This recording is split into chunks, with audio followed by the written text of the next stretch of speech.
So we figured that out. I have that thingamabob. Yeah. So just a second. Let me see. No problem. Are we like overexposed at all, or am I just that pale? It does look like it's kind of bright, like the lights are just hitting you guys really strong. Yeah, I cranked it too much. I just vibed it. I took. You just cranked it a little too I hard. just hit the master, and I was like, "This feels good," and I basically. No, this just is like- flipped it. This is kind of fun. This is like mood lighting now. Does that Yeah. matter? Yeah. Yeah. Also, I'm okay with this. Assuming that monitor is giving us like a decent readout. It Yeah. seems I- smaller than it used to be. I think it's also just kind of blue tinted. That's why I'm looking a little more pale than usual. Maybe you kind of look sunburned in the readout. Keep talking, you guys, back and forth. Yeah. If Well, we should be talking like we're gonna be facing each other, so Oh, that's yeah. probably where we want the. I'm trying to like flip the tan side of my arm out because the other side is just pale. So, yeah. Yeah, I haven't like been out. Yeah, honestly, wow, you can actually just tell the difference in tone. Yeah. This is. Yeah, there's the inside of my arm. That's the outside of my arm. Yeah. You can see a bit of my tan lines there too. That's fun. I mean, Will, can you talk? Will, tell us about the farm that you own and the sheep that you raise. it was a horse. It was a horse. No, there was one sheep, and there were two Oh. horses. There. We had a sheep named Cloud. We got her when she was a lamb. She was for me. The thing is, she was taken from her flock, and she imprinted on Dolly, the horse. We didn't have the other horse yet. Okay. So therefore, Cloud thought she was a horse. So therefore, Cloud ate as much as a horse. Cloud was obese. Cloud was a large sheep in the wrong way. Was it a pet or livestock, or were you just for shearing? Like, It was essentially a pet. She was basically a pet. Yeah. And well, you do have to shear sheep, like to groom them, basically. yeah. just She to got take she care got of them. sheared every year, and it would take several people to push her over to get on her back. She was Wow. very fat, and she was fat. No, She constantly ate, and she headbutted people. And I thought about that when I watched The Sheep Detectives earlier this year. I haven't seen Sheep Detective. Is it good? Honestly, I've heard really good things. They went harder than they really needed to. They could have just made like a fun little family film about CGI sheep doing murders and stuff, but no, they made an intimate discussion on loss and remembering. It's like, yeah. Okay. I'd give that a look. Really quick, do you guys need any camera adjustments, or are you good? I think I'm kind of falling off the frame a little bit. Thank you so much for this. This is really helpful. It's very appreciated. Yeah. Can you bring a camera a little bit like right that way? I think it might Wait. be because the Wait. background TV is centered, but this isn't. So I think What if- this is the problem. What if we adjust ourselves? Let me move the actual camera. It's fine. What if we just like I think it's that the camera is too far over this way. Possibly, it does look like. Oh yeah, There we go. that's just instantly better. Yeah. Oh. I mean, and we're kind of getting like a fun profile Yeah, on this the is, like, on the TV. I like the angle Yeah. actually a lot. Am I like am I looking away from the camera like Yeah, but I don't know what that looks like because I can't look it doesn't look terrible. Like we're just getting you in full Yeah. profile. I can't really like lizard it, you know. Yeah. No, honestly, like I don't like. I really like this shot. I'm okay with it's been a little different. This is fine. Yeah. Yeah. You know what? You know what? It's fitting. I the also vibe. this is the first time like I've felt like I've been like dieting and exercising a lot, and like I don't know I don't know if it's because like I was looking at like the edits, but I actually feel like I look like the best I've looked on camera, which is okay. Like, I think this is probably the best I've looked on camera. Just granted, that is like 15 feet away, and I need new glasses, so it could be. That's fine. Also, I'm okay. I think it looks fine. We can boost the color later. If it looks terrible and they're watching this on YouTube, that means I didn't do my job.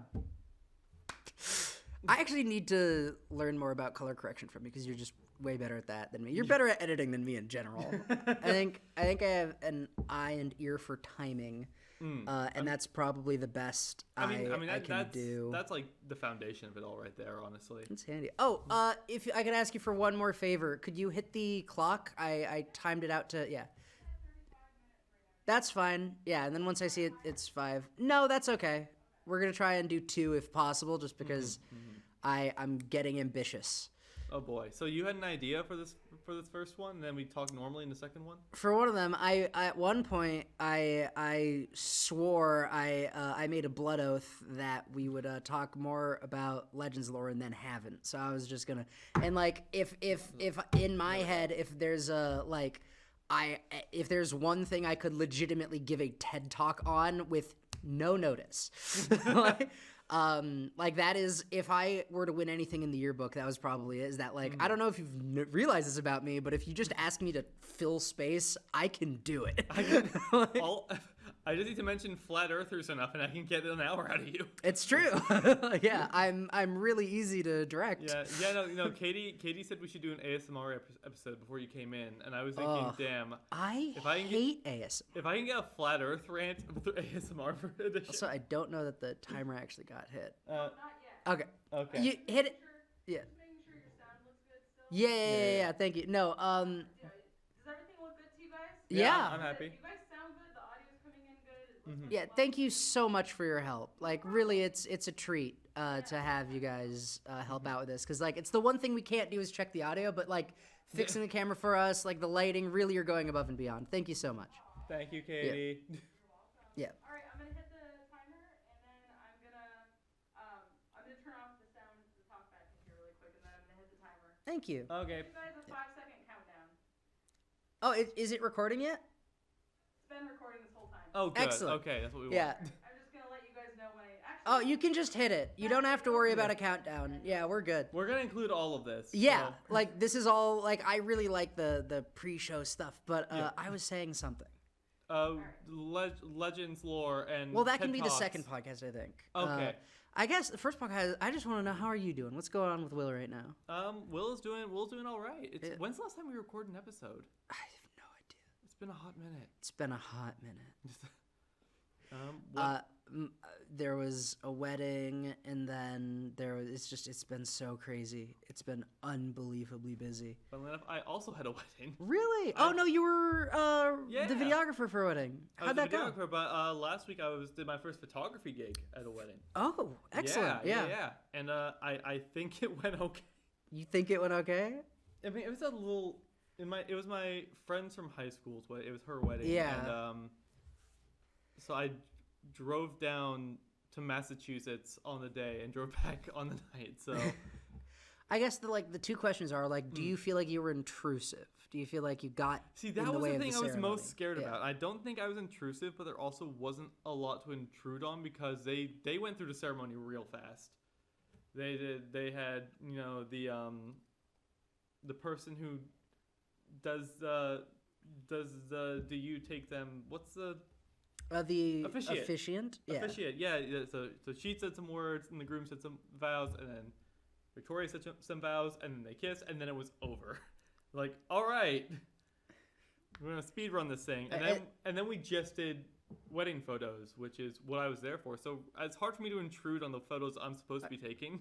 That makes a lot of sense. Yeah, I mean, I guess question 2 is, of course, how do you think the pictures came out? I've edited about 3 of them so far. During the actual ceremony, things were happening so quickly, and like they got married in a castle, like a historic castle, which is like the most Victoria thing ever. In Massachusetts? That's what I was thinking. Yeah. I really wish I remembered the name of it, but like I know of a couple of forts in Massachusetts. Yeah. It was pretty castle-y. It was. That's rad. It had like a drawbridge and everything. It's funny because I know America, like by the 1700s, we didn't like. Yeah.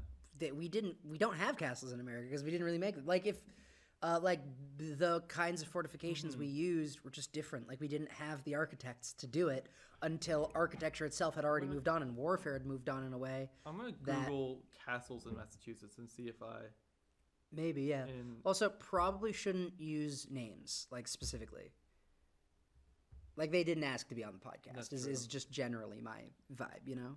Yeah. Oh, hey, I found it. It's Hammond Castle. There we go. Hammond Castle. Yeah. Can I see? I'm curious. Yeah, here we go. Yeah. And so, that's whatever. You'll figure it out. You know how phone works. That is exceptionally castle-y. Oh my goodness. Yeah. I don't know. I don't ask too many questions, but they got it.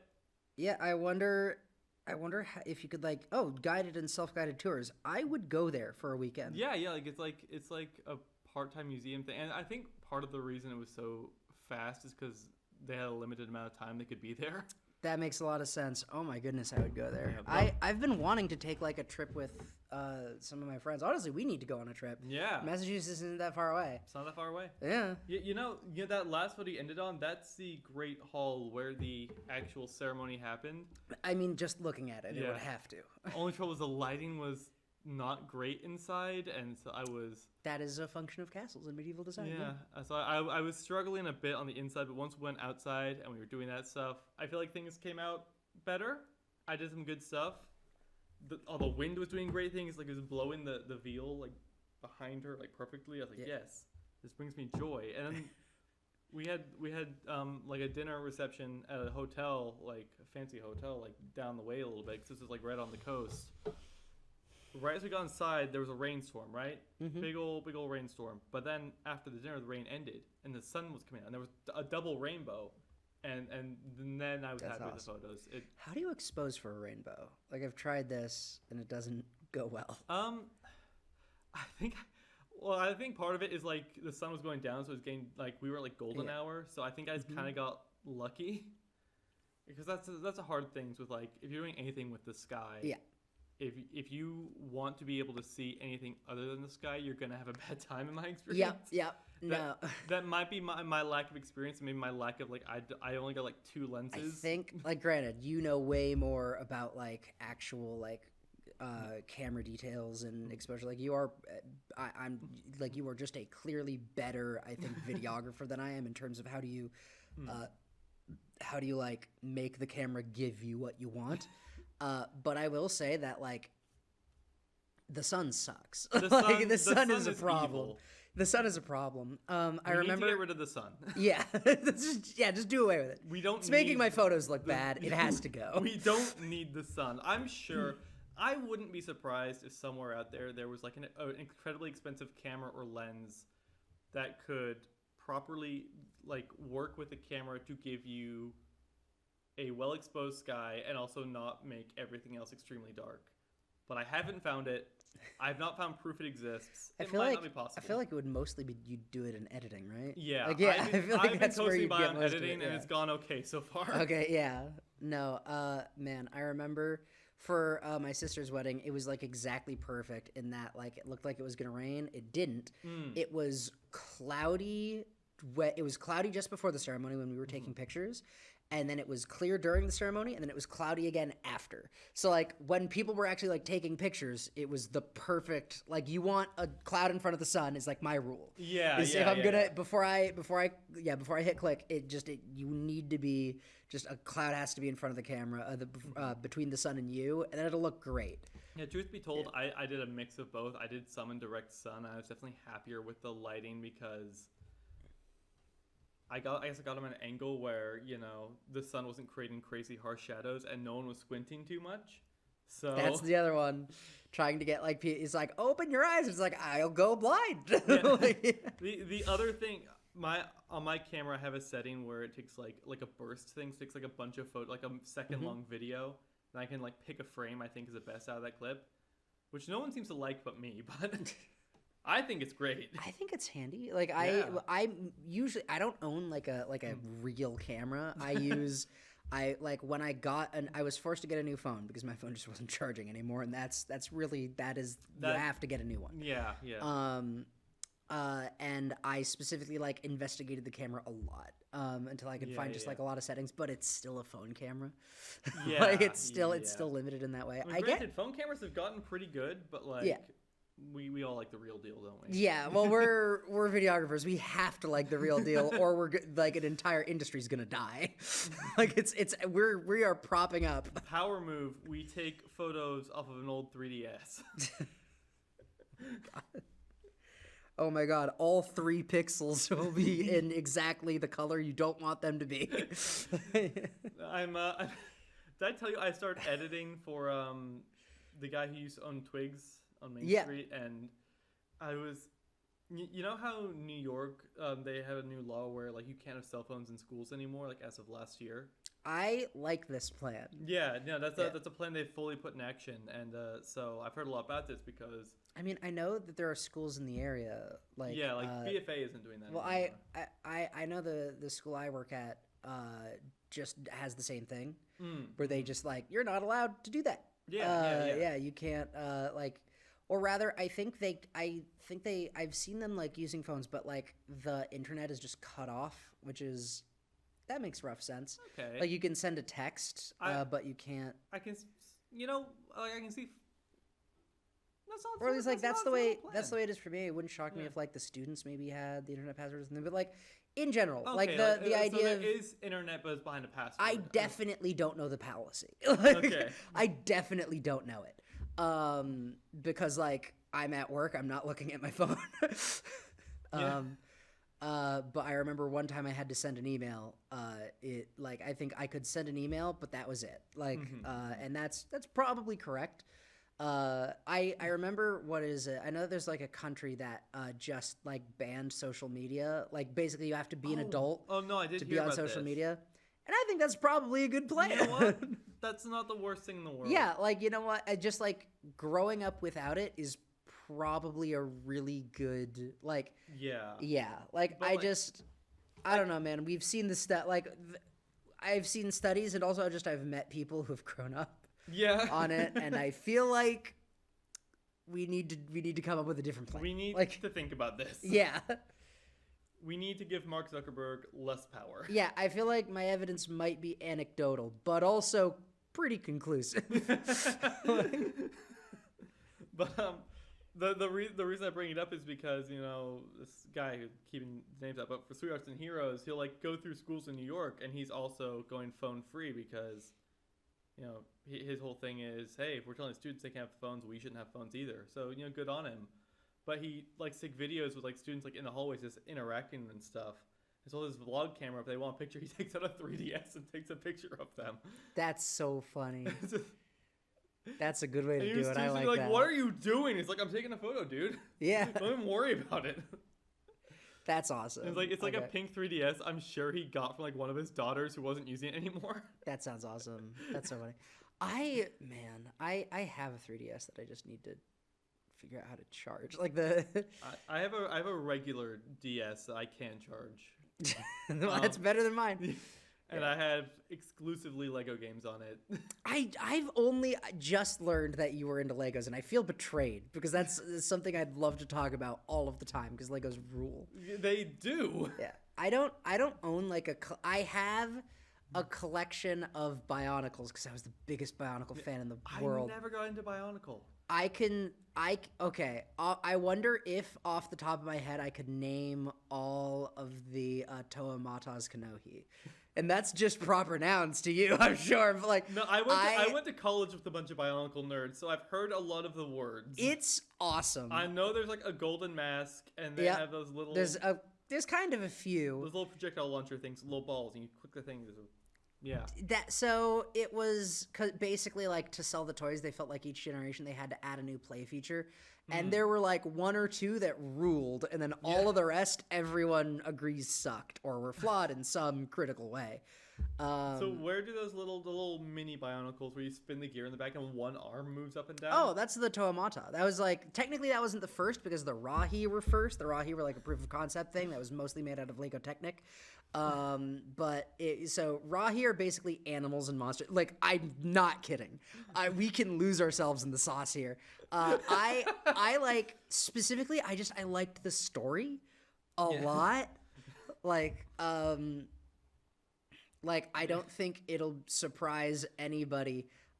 It's oh my god. Okay, this is like a tiny detail that kid me felt so unbelievably vindicated on, and also like is timed hilarious. I think it's possible in that, but it's not dated.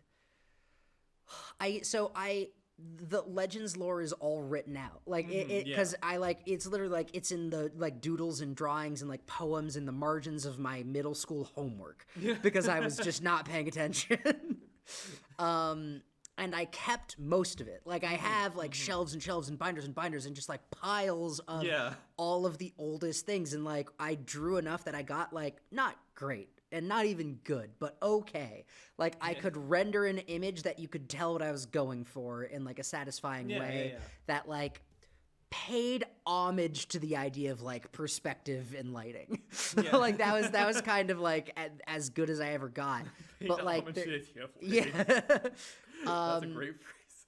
Yeah, but like, and so there are like drawings of like characters and stuff, and I wrote this one poem, and like I even have like entire like pages, like lore cards, like the ones I post, except bad because I could probably post thousands of them, but they suck. So I'm not. I'm like really going out of my way to try and find the ones that are good, regardless. So basically it's very complicated. If I were to try and give you like a taxonomy of like the physical space of the Legends universe, but have you thought out like the physics and everything? Yeah, for sure.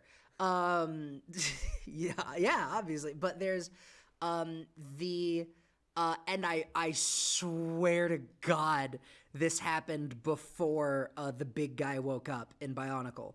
Like, I swear to God, I had this idea, like, independent. No context. One of the coolest things about Bionicle is it was just rad forever. But basically, you realize that, and I don't even know how many years it was. I could probably calculate it out because it was Mata, then Nuva, then Metru, then Ignika, then what are the swimmy ones? The swimmy ones. Mahri. Mahri and then Karda, I think, because it was Karda Nui.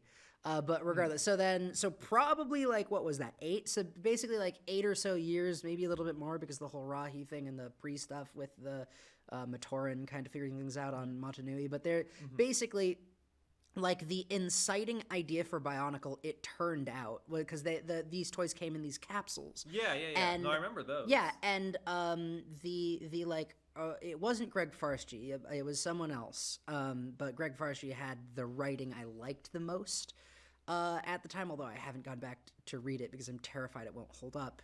But there was effectively these, basically like the original idea, the thing that sort of incited Bionicle was that the author, the person who came up with the idea, was like sick and taking medicine, and at one point he was holding, I forget what pill it was, but he was holding a pill, and he looked at the capsule and he was like, what if there was a soldier in every pill?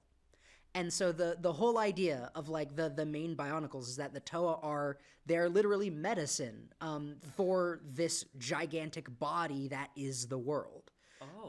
Yeah, and so like all of the different Metru combine to create this like gigantic Bionicle that is literally, I think it's like, what is it? It's like 20,000 miles tall or something, or like 2,000 miles tall. There's like a planet-sized machine named Mata Nui, the big guy, the great spirit. Who they alluded to this like the whole way through, like even in the very, very beginning of the Bionicle lore, and then it takes years and years and years before the big guy wakes up. And you basically discover that this machine was sick. It had crashed, and like rendered itself inoperable because of this malignant force that was supposed to protect it. And so the Bionicles are... Yeah, and so the Bionicles were sent to heal it. They were there to heal this thing the whole time. And then the lore like unspools after that, because there's these 3 planets, and there's this whole deal, and there's this sort of greater lore that gets... Osmosis Jones? Yeah. So it's like that, kind of. It's like that, but just way cooler. Just like infinitely cooler. And what I'm getting from this is that Bionicle is basically a literal fever dream. But the best one. Like I'll hold to that. But so anyway, so there's the big guy. The big guy. Yeah, the big guy. And the Legends universe, the actual universe, is inside an infinitely tall machine in the shape of a man that's walking around. And I had that idea before I read it in Bionicle, and I saw that, like, they released it as a video, and it to date, like, will spark emotions in me because it was just such an amazing thing to see. But like, there's this video where the big guy wakes up, and I remember watching it and be like, I love this thing, and I had an idea similar to the thing I like, and then I like talked to my friends at the time. I was like, they did it too, and they were like, they did it better, and I was like, I know, I know, but it's awesome. Yeah, no, it like, to date, I love that this thing I loved with all of my heart back then, like that, like I mirrored it in a way, like completely unintentionally, but just as a kid, seeing that and knowing that I had a similar idea for my own like story was just like the most great. It felt like that was the first time I felt like I ever had a good idea, because I was like, well, this is my favorite story, and they did something that I did, so like that must mean I'm cool. like that's how it worked out in my brain, was like, this, if I don't know, like if I can have an idea half as cool as something that they're doing, has to, like, I must be doing something right. You know, I've seen similar things happen before, someone having an idea and then a bigger media entity doing it first, and every other time I've seen someone be bitter about it. No, it was I love this thing. It's so cool that it was the coolest thing in the world, that like I felt like I was breathing rarefied air, like I went somewhere sacred. Yeah, like is what it felt like. It was awesome. Yeah, my version of that. Also, I really can't be bitter because of how well it came out. Throughout high school, a thing I always thought, my dream biopic, if I could make it, because I thought it would be like the most interesting person to make a movie about, was Oppenheimer. And then Christopher Nolan came along and did a pretty good job. Yeah, probably a better Oppenheimer movie than I could ever make. Yeah, because Oppenheimer's like one of the most interesting people of the 20th century. So if I actually have an answer for this.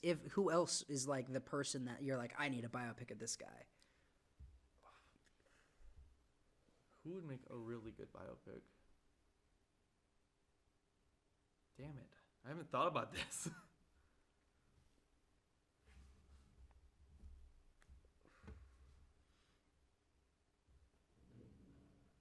Oh, I'm going to have to really think about this. I feel like this is a question I would have had sooner. I knew like an Oppenheimer movie would be like genuinely fascinating. Oh, who's like your favorite person in history?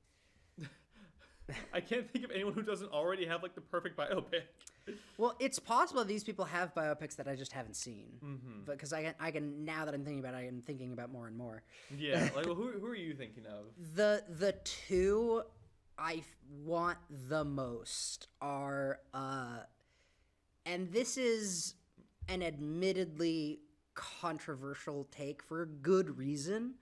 But I legitimately believe that like Otto von Bismarck was probably one of the greatest statesmen to have ever lived, and also just such a wild personality. Yeah, like this is a guy who would announce his entrance into his friends' homes by firing a pistol into the ceiling. Like he's a crazy man. You know what would be incredible? Ernest Hemingway. Ernest Hemingway would be so cool. Purely because he's a madman. Yeah, the other one that I absolutely want, and I've already mentioned him on a previous podcast, but Sitting Bull, and he must have a podcast. Podcast. He must have a biopic. Oh yeah. But like I don't know. I would just love to watch that. I would just like something done like in the vein of like Oppenheimer for Otto von Bismarck. And granted, there's a lot of reasons. There's a lot of really good reasons not to do a movie on Otto von Bismarck. Not to do it, but like Otto von Bismarck, like why it wouldn't be popular, or why he is a controversial. That's not a strong enough term. Yeah. But there's a lot of really good reasons why people do not like Otto von Bismarck and his legacy. But he is the thing I cannot look away from is that he is a person who manifested Germany out of just like sheer just like literally just being that guy. Like he was just that good. He was that good at statecraft. He was that wild. He was that arrogant. He was like legitimately. He was this like concoction of personality and skill that like made it so like. I don't know. There's some absolutely just wild, like the things Otto von Bismarck did and the kind of person he was cannot help but be interesting to me. And the idea of somebody who like out of grit and willpower, like was able to, like wrangle a country into being. And also he has like some of the craziest call outs in history. like, I forget specifically, I think he was talking to the Kaiser, but like he's an old man, like not too far from his deathbed, and the Kaiser visits him, and he says like, and he like straight up like Zhuge Liang Kongming style, you know, Liu Bei gets into like goes to, I don't know if you know anything about the Romance of the Three Kingdoms, but Liu Bei like basically talks, he says like, hey, I have this ambition, I feel like I'm meant for something great, and then Kongming fully just goes, oh, this is what's gonna happen, like I'm just gonna tell you that he predicts the future in like one of the most turbulent, he basically predicts where the chips are gonna fall in like one of the most turbulent periods in Chinese history. And he gets like completely right? Yeah, like to the degree where he says like, if you want to be a player on the world stage, you need to take this fortress and hold it. And if you are successful, you will go down in history. Like, because like this geography, like this person is going to do this, and this person's going to take control here. Like Tao Tao is going to end up like with the emperor, and like oh my god, I'm forgetting about it, but I think it's Sun Chen or the I can't remember the names, but like he's like this person is going to take control, this person is going to have the emperor, like, and then they're going to fight in this way, and if you hold this third fort, it will split the balance of power such that people will rally around you and you will get to go down in history. Like like he basically like calls the craziest bank shot and is just right. And apparently that was a thing that really happened. Like the Romance of the Three Kingdoms is like, you know, part fiction, part fantasy, part history. Yeah. And like the parts that are history are some of the crazier ones. And like one of them is like, you know, I don't remember, I'm pretty sure that the Three Visits is real, but that like Kongming actually, when Liu Bei actually gets to sit down with Zhuge Liang, he goes like, oh yeah, and this is what's gonna happen. Like this is what's gonna happen and this is how you take advantage of it. And is just right.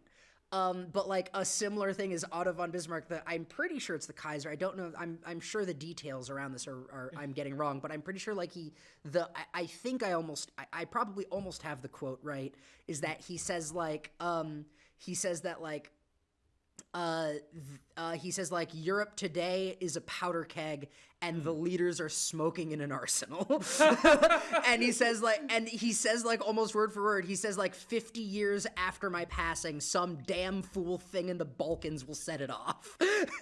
And then like 50 years, almost to the month after he dies, World War I happens. And that's amazing. Well done. Yeah, like Europe is a powder keg. Yeah, and leaders are smoking in an arsenal. Europe today is a powder keg, and the leaders today are smoking in an arsenal. So long as you have the officer corps that you can do as you wish, but they will not be there forever. And 50 years after my passing, when they are gone, the parts in the middle here I'm probably wrong, but he's like, 50 years after my passing, some damn fool thing in the Balkans will set it off. And like, yeah, because like so much of the discourse around World War I is just like that all of the leaders were weak. Like, I'm pretty sure it was like Tsar Nicholas the First or Second. I think I can't remember. I don't know enough about Russian history, but like a lot of the leaders in Europe just were not the great statesmen that had built the powers in Europe before. Yeah. So like when that generation, went away, like. Yeah. Just think like it couldn't be held together anymore. And like I remember talking to a history teacher who once said that like, well, why did World War I happen? Because if you know ball, a lot of if you ask a lot of historians like why did World War I happen, they'll give you a million reasons. And the two most convincing to me is that everybody thought they could win. It was just there was these new tactics and new weapons that had changed war in such a way that everybody thought that they had solved war and that they could win. And that the other, but the most convincing argument I've ever heard is why did World War I happen? Because it was too hard to stop. Like, yeah, it was just too hard to stop. Like the momentum of ambition had escalated in such a way, and the people like steering the car couldn't do it. But one of those people. What's the name of that one song in Act 3? Yeah, exactly. Burning in the Red. Burning in the Red. Yeah. No, but and just. Like, Otto von Bismarck is, like, that guy. Like, he is one of the people. He literally says, like, I'm going to make Germany.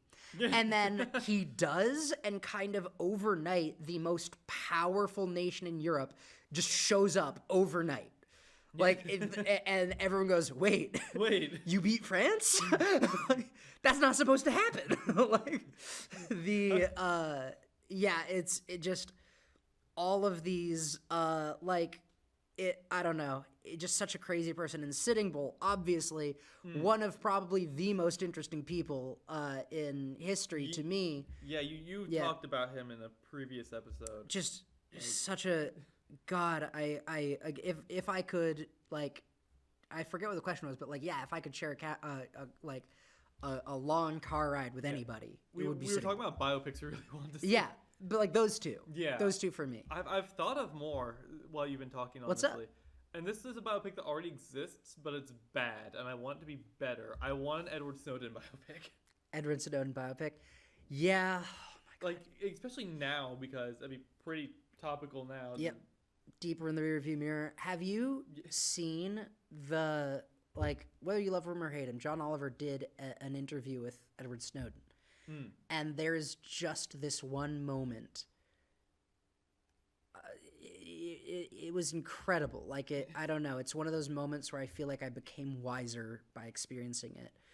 That John Oliver basically, because Edward Snowden does this massive thing. Like, yeah. World-changing thing that he did. And then flees, and he did it out of conviction. Like, regardless of what you think of the man, you, like, I think the one thing that we can genuinely say is that, like, he did this because he felt like it had to be done. And there's just this one thing where John Oliver goes to Russia to see him and talk to him, and he's interviewing Snowden, and he's like, what do you think about what you did? Would you do it again? And I can't remember exactly what he said, but he said something along the lines of, like, it had to be done, and I feel like the American people learned something about it, so I'm glad it happened, like, even if I had to pay the price.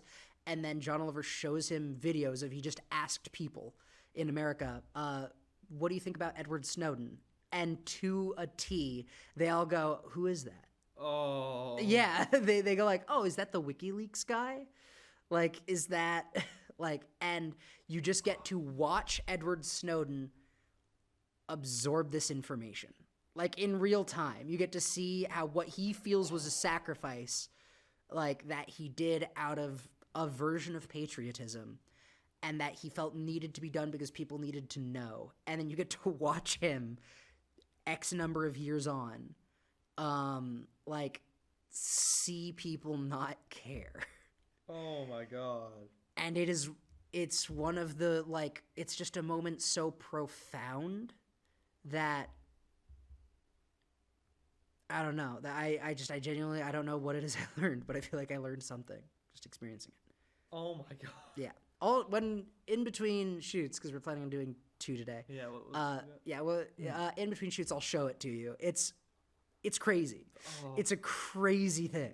Way to crumble a man's entire worldview. Like, I'm pretty sure he, like, fights back tears. Like, I'm pretty sure, like, I remember, like, he, like, chokes on his words. He goes through it, but, like, I remember watching him and just feeling a kind of empathy. Like, yeah. Yeah. Hey, you torpedoed your life over something that no one appreciated. Yeah.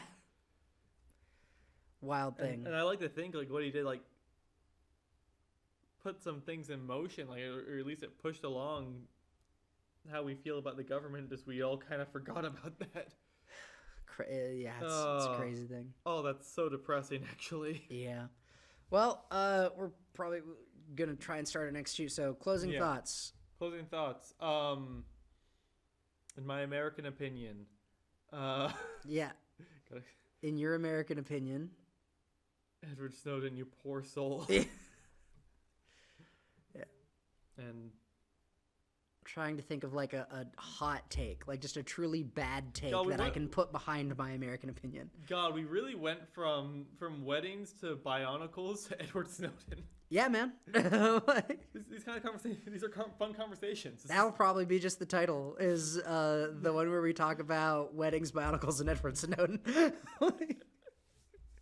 That'd be fun. Just like, what do we talk about in this episode? That'd be fun. What do we talk about? The big machine that the big guy. The big guy that Bionicle takes place inside of, that is Edward Snowden. God, no. The big guy is Montanui doesn't need that. The big guy is leaking government secrets and no one cares. No. Montanui doesn't need that, man. Don't put that on him. All right, I'm gonna go ahead and stop. We're done with this. Yeah, one. Will, are we friends yet? We're not friends. That's fair. Yeah.